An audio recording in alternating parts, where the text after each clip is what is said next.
Hey guys, Buff Elgato here.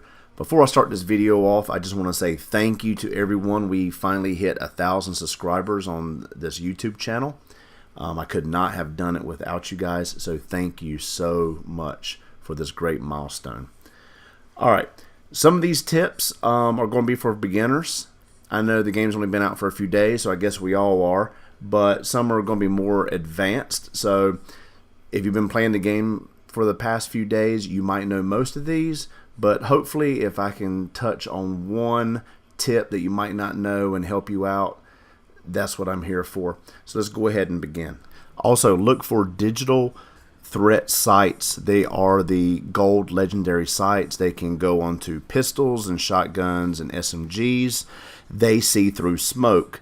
It's very helpful if you're using Bangalore and you find one of these. You can shoot down 2 of your smokes and you can see enemies through the smoke and they cannot see you.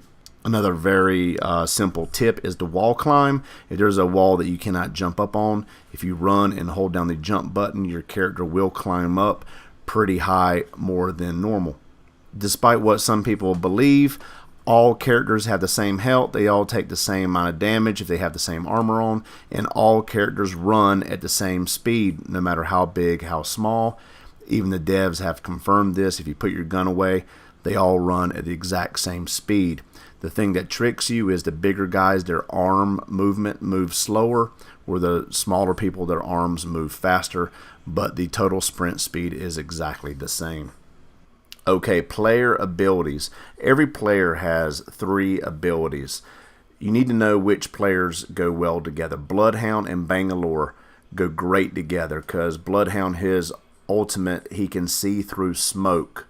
So if you're Bangalore, every minute or so you get 2 smokes. Shoot those down, and whoever's Bloodhound hit your ultimate, you can see through it. Wraith, create those teleports, get your team out of danger. Gibraltar and Lifeline, use your shields to resurrect people. Pathfinder, he can shoot a zipline basically anywhere, and he can also zipline enemies toward him. Callistic, he drops barrels down for gas. He can see through the gas, enemies cannot. They also get poisoned. If you're going up against Callistic, you can shoot the base of his poisonous barrels and they will explode. For Mirage, of course, he creates double clones. His ultimate, he creates about 5 or 6 clones. A lot of people don't know this, but whenever you're using him, he gets 2 clones at the same time. So when you're flying down from the ship, go ahead and hit your 2 clones, point them in a direction, and it can either scare off people thinking that there's another squad coming down with you, or it can actually have squads go and look for those clones as you loot and get away, and they'll be hunting for those 2 people thinking it's a 2-man squad. The Jump Master. Jump Master is always the last person to pick their character. That doesn't mean it's always the 3rd person. If people let the timer go through without actually clicking on a character, it automatically goes to the last person that clicked on their character. When you jump from the ship, maintain your speed above 140 at all times if possible. Do the wave motion and keep it above 140. Make sure you ping. A lot of times when I play with strangers, no one's talking on the microphone. You can actually hit start, go into your options, and you can click on things you don't have or ammo that you need, and you can ping it out of your inventory and request it. These robots you see, punch or shoot them, they drop very high quality items majority of the time. They also make a noise. You can hear them in the next room whenever you get close to them. Redeployment lines. Anytime you see a balloon in the air with a zip line going straight up to it, you can go up to the top of it. When you hit the very top, you will be able to redeploy with your jet suit. Crates and pinging. Crates are going to be the color of the highest color item that they have. If they have a legendary, it's going to be yellow. If they're going to have a purple item inside, the box is going to be purple. Level 3s and things like that. Blues are level 2s.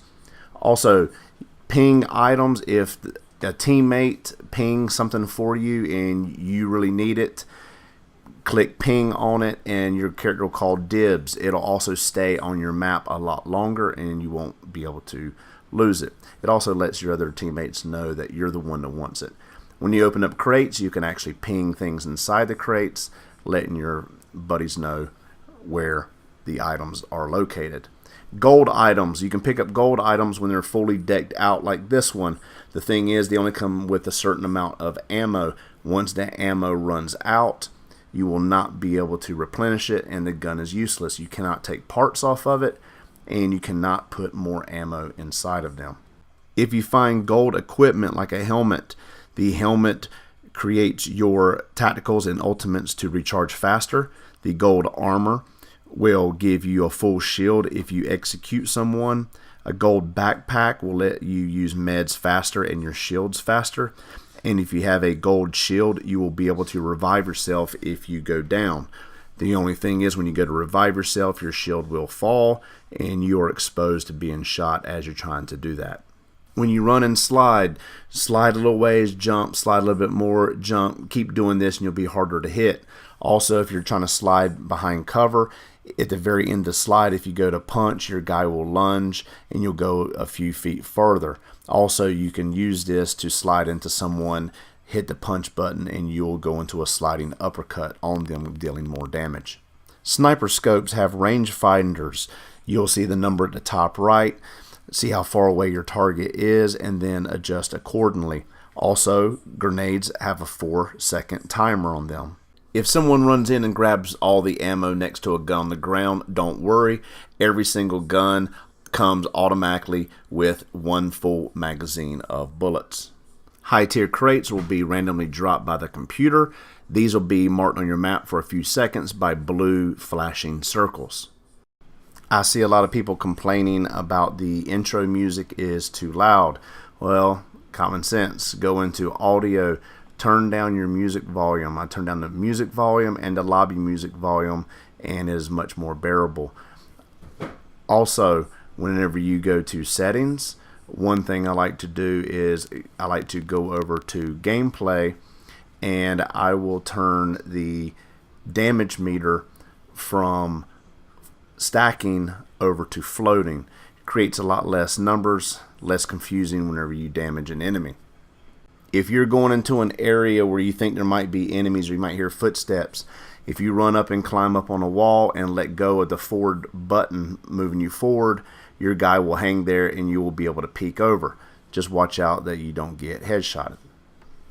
If a teammate is killed, you can pick up their banner and take them to one of the green revive stations on the map to revive them. You can only use these once, but if you have both your teammates down and you have both banners, you can go to the revive station and revive both of them at the same time. Also, when your teammates are being executed, you can shoot the enemy and knock them out of the execution, saving your teammate. Also, whenever you're flying in with your teammates, always break off right before you hit the ground. That way all of you aren't landing at the same exact building wanting to loot the same items. Anytime you get an ultimate accelerant, you can use it. You have to go into your options and actually use it out of your options. You won't be able to equip it down in your quick bar. Whenever you use this, your ultimate will boost by 20%. It's best if you give it to Lifeline, because Lifeline can continuously call down drops for you and your team with high quality items. So anytime you get these, give them to her and have her pop them as quickly as she can. When you shoot enemies, gold numbering means you got a headshot on them. Purple numbering means they got level 3 armor. Blue numbering means they got level 2 armor. Then you'll hear a crashing noise, which means their shields have broken. And if you're shooting an enemy and white numbering is coming up, it means they have no shields and you're only destroying their main health. Also, make sure you pick up the legendary or the epic hop-ups attachments for your weapons. They will give a lot of your weapons a big boost. The Prowler can shoot an automatic and it shreds with the heavy ammo. And also the Peacekeeper, you can charge it up for a devastating lethal blow. Make sure if you pick these up, attach them to the right weapons or ping them for your teammates to use them.